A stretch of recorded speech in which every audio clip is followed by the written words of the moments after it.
Oh man, more coffee time.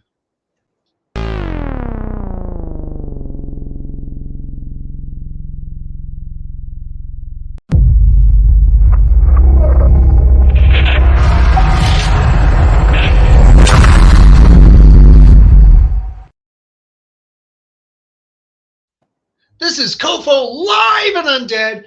I am your host, Daniel Crosier, and I am joined by the amazing Ann Myrna. Yeah!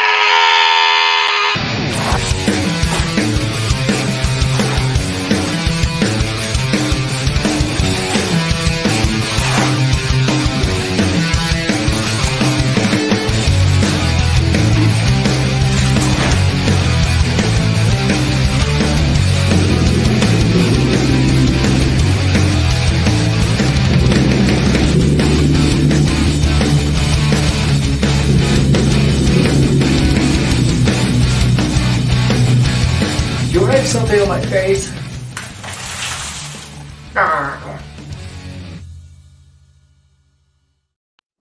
Ann, how are you? I'm good, thanks. How are you, Daniel? Oh, good. Thanks for coming on and joining me on Live and Undead. It's always exciting to bring on new people that I haven't talked about or talked to, and learn about your creative processes and stuff. Um, Tell us a little bit about yourself. Who you are, where you come from, and how you got into filmmaking.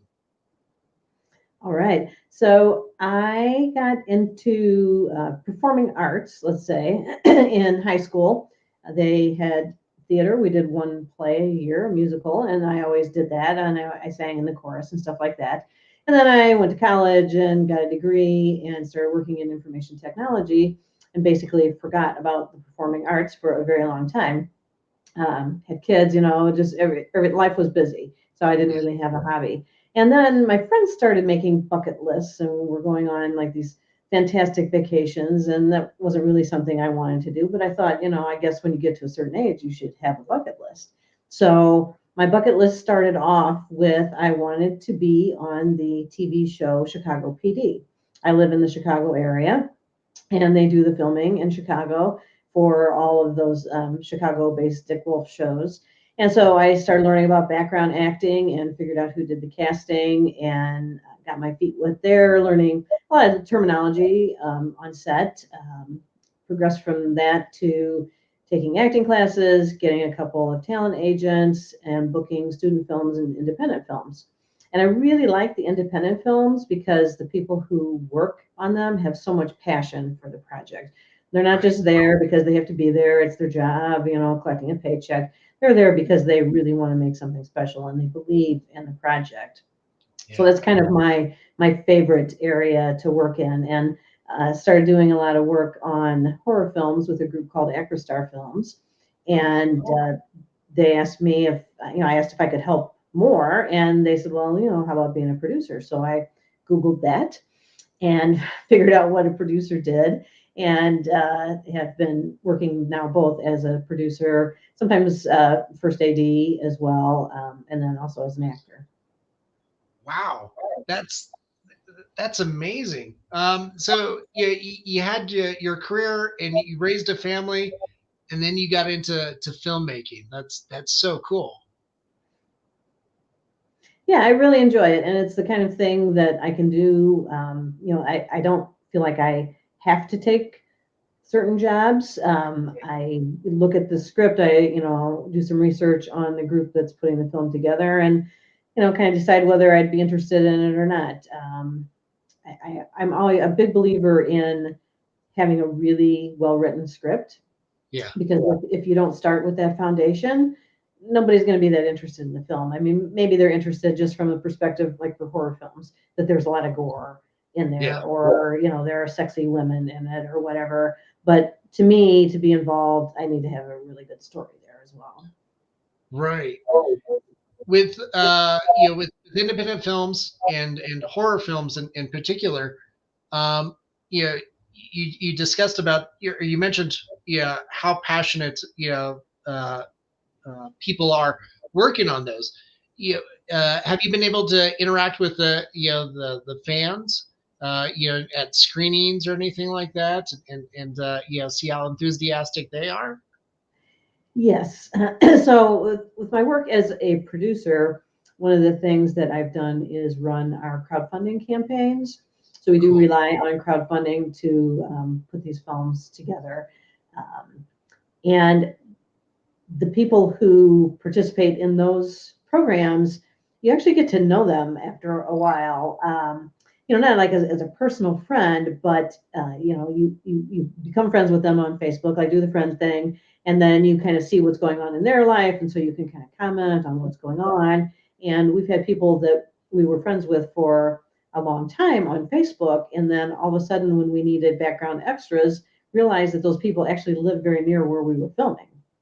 So we were able to get those people involved on set, which was really cool, especially in Attack of the Corn Zombies, because we had about 40 extras in the project. And those people were so patient, like it takes a long time to put zombie makeup on 40 people. And acting is a lot about waiting, hurry up and wait type of thing.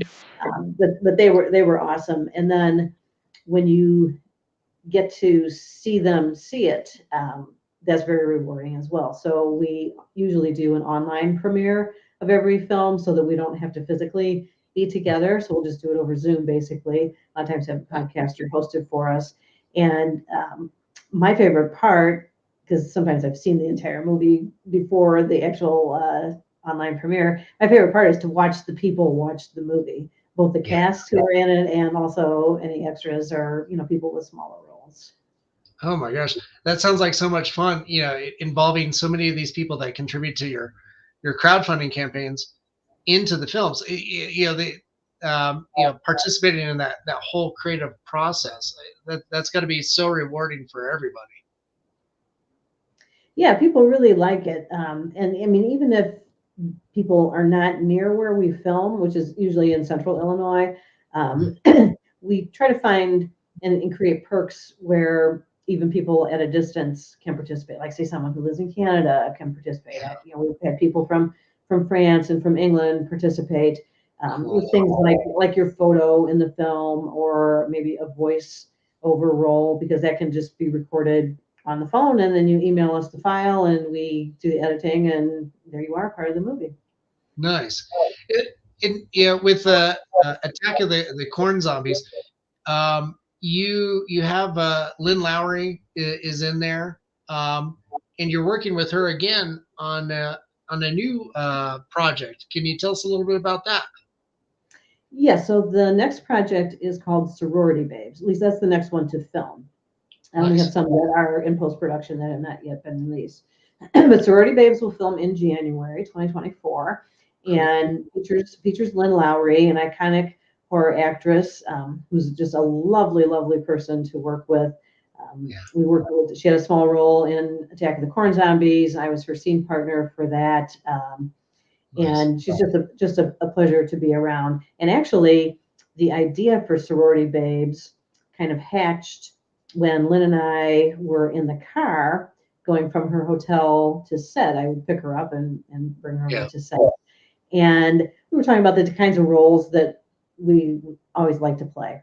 And a psychopath was at the top of the list for both she and I. And she's like, you should talk to Steve Herman about writing something where you and I are psychopaths and we take out a bunch of other people. Nice. So that's kind of a little bit of a spoiler, but I mean, you have to assume based on the poster that something bad will happen to at least one person in Sorority Babes. And then so Sorority Babes is going to be a short.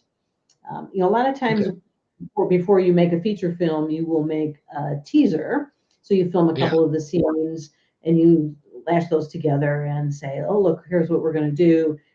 Please help us with the feature film. We decided to do this one a little bit different. Right. So Sorority Babes is going to be its standalone short film. So it has a beginning, middle, and end. It's not just a teaser. There's an actual story there. And we are going to use footage from that to create a teaser for a feature film called Night of the Dead Sorority Babes, which has almost the same cast. So we came up with the idea for the feature film first to shoot in April of 2024. And then some of the talent, when we talked about making this shorter version, could not make it to filming in January. They were already booked. So we have 2 people who will appear in the latter film who are not in the first one, and one who's in the first one who cannot appear in the feature-length film. It's a little confusing, but we're trying to keep them independent so that each film will have a listing on IMDb. So if you're into building your IMDb credits, you can get twice the amount of credits essentially for being involved in both. And then to kind of incentivize people to be in both, if you get a perk from Sorority Babes, which is the campaign that we're currently running, that you've got the link to at the bottom of the screen here. If you get a perk now, you will get a 20% discount on a perk for the feature film when we launch that campaign. Well, that's awesome. You mentioned the poster for the short film for Sorority Babes. Here's this. Let me turn off this banner here real quick. But it seems like quite the ensemble cast here. Yes, we love working with women, and we've tried to pull together some of the popular scream queens from indie horror films, kind of going left to right from the faces. We've got Angel Nicole Bradford, and Angel is not only acting in Sorority Babes, but she's also directing Sorority Babes, and this will be her solo directorial debut. Lynn Lowry is positioned next to her, and then me, and then Jessa Flux. And then on the bottom, we have Morgan Thompson, Kelsey Livingood, Mia Katz, and Ashley Amberlin. Oh, wow. That sounds like it's going to be a lot of fun on set. A lot of amazing talent. When you're putting this together and writing writing the piece, are you thinking of all these different actors in mind, or did the casting just kind of come together through like a casting agency or something to that effect? No, Steve Herman does the casting for ActorStar Films, and with this idea, kind of taking the idea of 2 psychopath villains, we figured, since Lynn has such popularity, let's go for, cast members who have a lot of popularity. And so even before the script was written, Steve approached each of these people individually to see if they might be interested in that type of film. And everyone agreed. And then he worked with the individuals to find out, he let us set our character names. And then for the girls, since they're in school still in the film, they could pick what their major was in school. And so then he took that as kind of characteristics of a personality and developed the script around that. Nice. So it's a little different than a traditional, the traditional approach would be the filmmaker has an idea, they write a script, they, post audition notices, they have people, do auditions, usually over Zoom or self-tape, and then select people that way. But this one was done a little differently. Nice. We talked a little bit about before we went, online, or we went live, about you're also producer on this too. Yeah. So you're wearing a couple of different hats. Is it pretty easy to kind of transition between the producer hat to the acting hat when you're on set, or is most of that pretty much just handled prior to coming onto set? Well, yeah, the producer does a lot of work before the production. So I run the crowdfunding campaign, work on just trying to market the film. Steve and I together run our Facebook group that has almost 5,000 people in it. Just try to keep things interesting there. Do, prep work with actors in terms of contracts and things like that. So I'm doing a lot of paperwork stuff ahead of time. On set, I've gotten, like the first time I did it and I was producer and acting, I was just nervous about everything. Yeah. Like you want everything to run smoothly. You have a lot to film, and a predetermined amount of time. You don't really have time for things to go wrong. Right. So I was pretty nervous about it. I'm much more relaxed now that I've done it a handful of times. And with this particular script, since I'll have a larger role, I'm going to treat it more like preparation for a stage play. So having been in theater, you don't have the opportunity to stop in the middle of a play and do it over again. Like you've got to be able to run from the top of the show to the end of the show without stopping. And so I'm going to learn my lines in that fashion rather than, some folks just prepare, a couple scenes, and then as the day goes on for the latter scenes, we'll take a 15-minute break. They're like, cramming that scene. I don't work well like that, maybe because of my age. I don't really know, but I have to work at memorizing things. But I also, I like to know, the overall flow. So it's not just a matter of your lines and your own character. It's like the whole scene.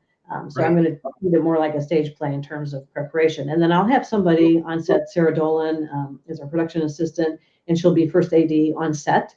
So she'll be, running around, gathering people for different scenes, finding the prop that we need, making sure everybody has the right wardrobe on, for each scene. Although there's not a lot of wardrobe in this one. If you look at the poster, it will give you an idea that there will be some scantily clad ladies in this, and it's not going to be the old ones. It's going to be the younger ones. That's awesome. This so it sounds like you guys are going to have a lot of fun on this. Since you and Lynn are playing like these psychopaths. Are they like kind of like the sorority moms, or can you give us a little bit of insight into that? Yeah, so our characters are the founders of the sorority. Cool. And we founded the sorority in 1912. Wow. So we have like a paranormal aspect to our beings because we would not have been alive, if we were just human for that long.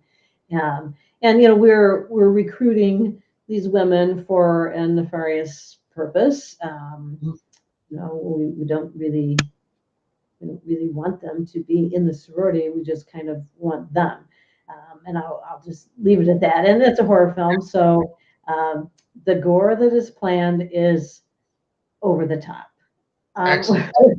We had a table read, and everyone was like, "Wow, like you want to go that big on this one?" Because we have the feature film yet to come. Like, are we going to be able to top this? Because this is some pretty intense stuff. And Steve Herman is confident that he has crazy enough ideas. And those, the other horror aspects for the feature film are already planned out. And that script is in rough draft stage right now. So he wanted to be able to show people enough so that they would really have their interest piqued for the feature film as well. Cool. That sounds like it's going to be a lot of fun. With the special effects and everything. Can I ask who's handling that? We are kind of piecemealing that at the moment. So some things are purchased ahead of time that will be used in the horror scenes, and then some of it is camera angles, and to make these things we purchased look like they are in the right spots. Let's just say I'm being vague on purpose because I don't want to give away what happens, because it's insane.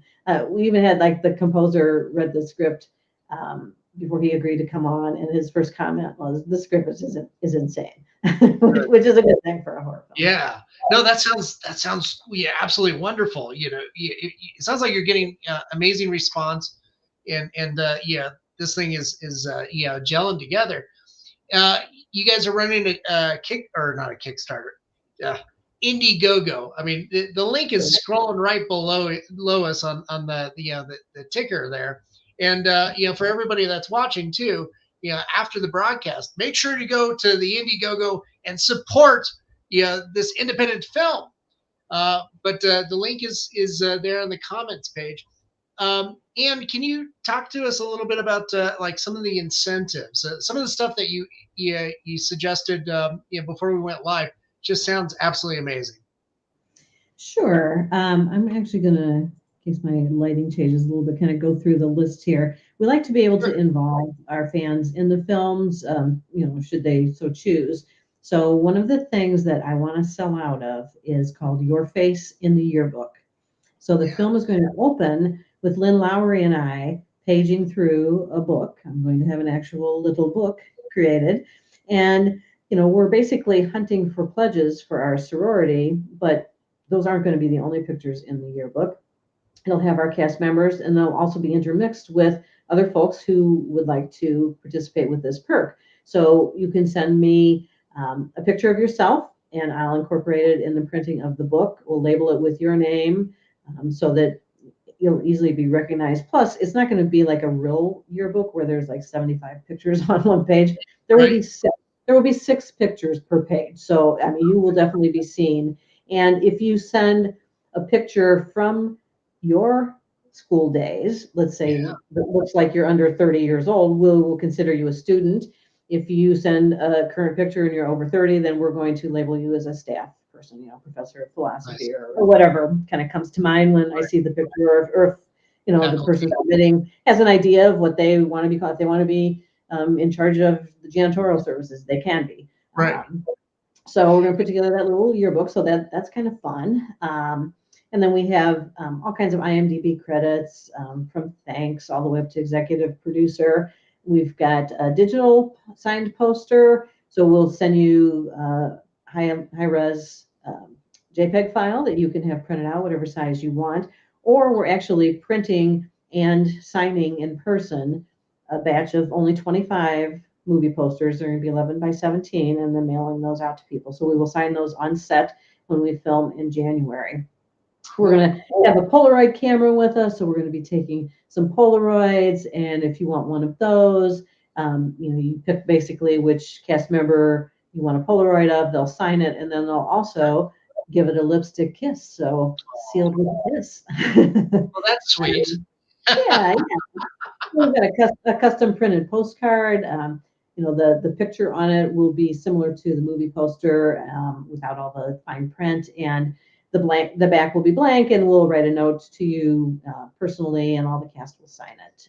So that's another kind of fun one. We do have video shout outs. So with that, we are looking for people who maybe have been in sororities or fraternities, so that we can include the men as well. You can do a little video shout out to your former sorority or fraternity, and then we'll include that in the end credits of the film. Oh, cool. So those are our highlights. That's pretty wild. Yeah, it sounds like it's going to be a lot of fun.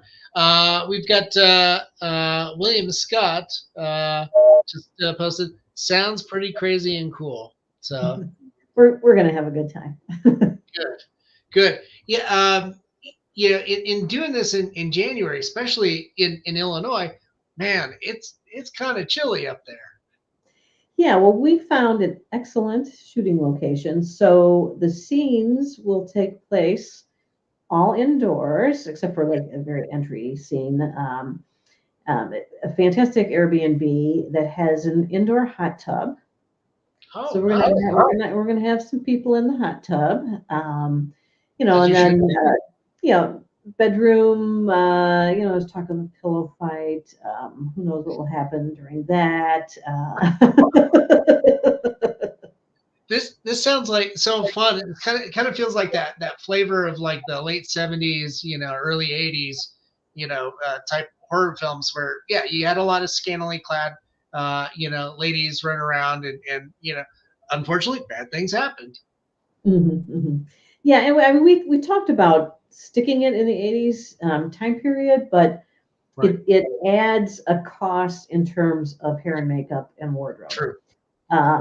And we didn't really want to spend tons of money on the short. We just wanted to kind of get to the meat of the matter. This house also has like a built-in bar area by the hot tub, and there's, you know, like dartboards and foosball tables and stuff like that too, so that we can have the sorority babes like doing different things without actually having to leave the premises. Because one thing that eats up a lot of time when you make a film is if you have to move the company from location to location. It's not only the gear, it's the people. Then, you know, somebody forgets their costume. Gotta go back. Gotta go back and get it. That has happened several times. Yeah. Yeah. So it's going to be, we try to do things very efficiently. Nice. We typically work with a pretty efficient crew as well, so we're trying to keep the crew on the small side for the short. We really want to expand on the crew side for the feature. So we want to be able to have a dedicated sound recordist, a dedicated gaffer.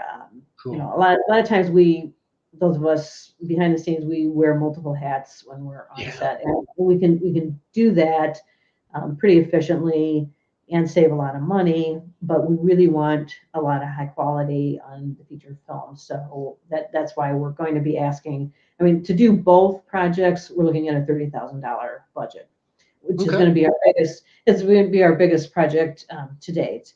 And, we typically are just shy of raising 10,000 every time we run an Indiegogo campaign. So, people think, oh, we're just doing this for fun. No, we're not.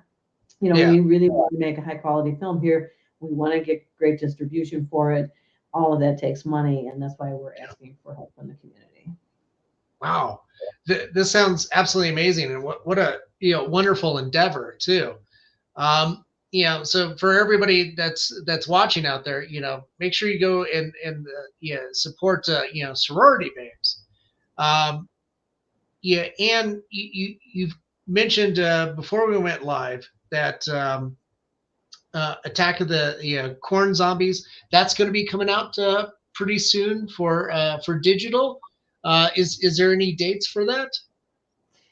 We don't have a specific date for digital. So the process is the film is done, and I do the authoring of the physical media, and we use a on-demand manufacturing process. So it's been authored.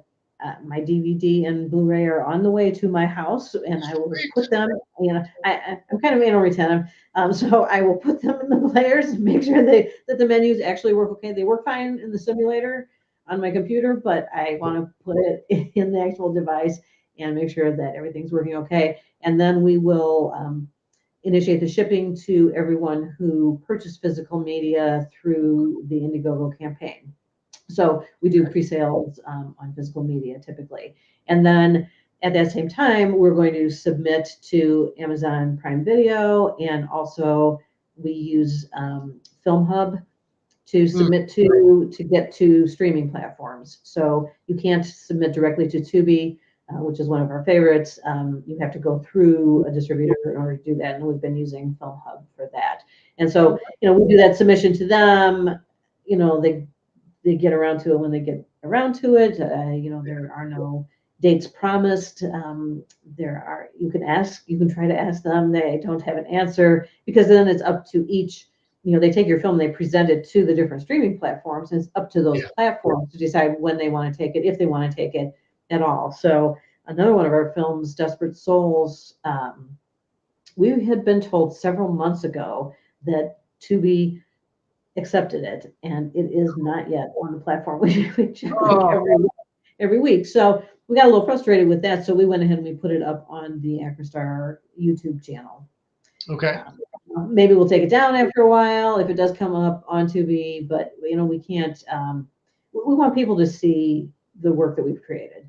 Yeah. And just like waiting forever for somebody who won't even give you a date when it will be available is very frustrating. So we kind of take matters into our own hands. Yeah, that's got to be infuriating. On these productions, you have so many different pools of talent kind of come together, orchestrating this this work of art, these horror movies and everything. And it can be really aggravating when you don't see the results and you can't share that with an audience. But it sounds like since you've got it on YouTube, if you can after the broadcast, feel free to message me the YouTube link, and I'll put it in the comment section so people can see that and go and enjoy it. Yeah, I mean, there's quite a variety on the Acrostar Films YouTube channel. So if you go to YouTube and just search for Acrostar Films, it's ACROSTAR Films, you'll see Desperate Souls. You'll see all of the trailers. There are several short films that were done, within the last couple of years that are out there that are enjoyable to watch. So yeah, check it out. Nice. That's awesome. So with Sorority Babes, you've got the short film, and then the feature film is going to be shooting soon after, I'd imagine. Is there a timeline for the feature? Yes, we're going to shoot in April. So we have the same location booked for April. And so what will happen with the January shoot of Sorority Babes is we will get that out on YouTube. And so it's going to be online release only, no physical media for that one, at least at the time being. Get that out in March, by the end of March, so that we can use that as fuel for getting going on the April production for Night of the Dead Sorority Babes. And then we plan for our typical release, again, physical media and streaming platforms, to probably happen, by the end of the summer. Cool. Wow. That's going to be amazing. This is going to be an amazing summer for you guys. Yeah, and I mean, one thing that's great about working with the Acrostar Films is that Steve Herman, who is the script writer, and he also directs, and sometimes he runs camera, and he does just about everything. He really wants the work to be seen, and so he does not dilly-dally around in post-production. I mean, he hunkers down, gets the film edited, gets it off to sound, gets it off to music scoring. And, we try to get the film out as soon as possible. We have two others that are currently in post. They came back from somewhere, should be released by the end of the year. Sound guy just has a couple of weeks worth of work to do in his estimation. And that's a 1950s style sci-fi creature feature. A lot of fun. We kind of leaned into the comedic aspect of this one. And then also a psychological horror called Disremembered. That's going to go off to sound and composition by the end of the year. Wow. Man, there's so many amazing projects in the pipeline. Can't wait to see those come out. And see what the audience response is. That's wonderful. Congratulations. I mean, this all sounds incredibly tremendous. And as a fan of films, can I ask you, did you ever grow up on any horror movies? Anything that from your childhood that you kind of gravitate towards? Yes. Now this is going to date me, but when I was in high school, the Count Yorga vampire movies were popular, and I don't even know if you've heard of them or not. I mean, this goes way back. My cousins and I used to go to the movie theater, and we wouldn't tell our parents that that's the movie that we were going to see. So I remember that there was more than one of them over, of course, of probably a few years. So that's probably my earliest, other than watching, some of the black and white 1950s stuff, which would have been reruns by the time I was old enough to remember watching it, like Creature of the Black Lagoon, stuff like that. And then when I first started working after I was done with school, I was living in Dallas. I grew up in the Midwest, and after college went down to Dallas to take a job down there as a programmer. And there were a bunch of us who had transplanted from the Midwest down to Dallas. And so we would hang out together every weekend because there was nothing else to do. And I don't know why we chose these films, but we would rent from Blockbuster, of course, over and over again. We would rent Texas Chainsaw Massacre. So this would be the original version. Original. And The Hills Have Eyes. And I don't know why. it was basically an excuse to drink. But Yep. we rent, rent those movies, have a bunch of beer, laugh like fools. So that I mean, after watching them a few times, they don't scare you anymore. You start looking for weird things in the film, or how did they make that, or that type of thing. So those are kind of my early. Oh man, that is so awesome. That's so cool. Wow. Yeah, and yeah, thanks so much for coming on the show and talking to us and sharing with us, all the amazing projects that you're working on, talking to us about Sorority Babes, and that sounds like that's going to be a really fun, hilarious, murderous romp, you know. That's a good way to put it. Yeah. One thing that comes to mind is Lynn Lowry. I saw her in Model Hunger, where she was also playing a killer, and I've not seen her have so much fun on film, as she did on that on that film. So I can't wait to see her and you in this one, and of course in the Attack of the corn zombies. That sounds absolutely amazing. I'm wondering, does that one take place in Kansas? No, it takes place in good old Illinois. Nice. That's cool. Yeah, there's a lot of corn by where we film. Okay, good.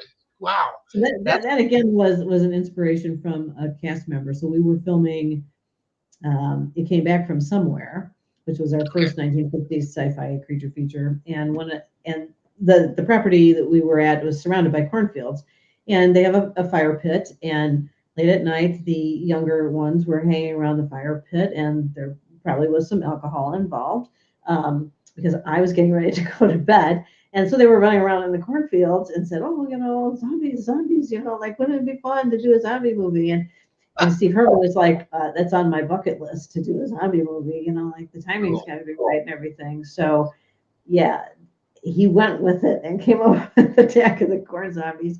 And it's a really good story. Again, it's for all you will care about the characters. The SFX makeup, we have gotten so many compliments on the SFX makeup on that one. Because again, it's like a lot of people become zombies. Yep. So you get to see a lot of it. And just the techniques that we use to kind of incorporate the whole corn thing in it, because it's Attack of the Corn Zombies. Most people get a kick out of it. Cool. Well, I can't wait to check it out. So looking forward to it. And for everybody that's tuning in, go to the Indiegogo page. The down below, there's the link. You can take a screenshot, or the direct link is in the comment section at the top there. So go. We have a shortcut link: deadsororitybabes.com. Ooh, even better, deadsororitybabes.com. So make sure you go and support this amazing film, and support independent filmmakers making wonderful art to enrich our lives, and blast us with some amazing kills too, I suppose. Oh, yeah. Very cool. Thanks, Ann, for coming on the show. Stick around for a few minutes while we sign off. But again, thanks for being so generous with your time. Oh, thanks for having me. It was a real pleasure. And thank you, everyone, for listening. Appreciate it. And of course, to all our sponsors who put up with my shenanigans, thanks so much, guys. To Mutiny Information Cafe, if you're going to start a revolution, make sure you're caffeinated. To Hellfire Entertainment, thanks for rebroadcasting us on your social media. To Groovy TV, and of course to Alien Donut Films and Angela Joseph Productions. To Bill and Angela, respectfully. Thanks so much, guys, for all your support. And of course, to Lily Fisher, Stephen Santa Cruz, and Amanda Armstrong, my producers. Thanks for putting up with my shenanigans. Oof. And to everybody out there, thanks so much, guys, for tuning in. And again, another reminder, go to this Indiegogo, support great independent filmmaking, and Have a good night, everybody. Be good, be kind, help each other out during tough times, and stay spooky, everyone. Till next time, take care. We'll see you later.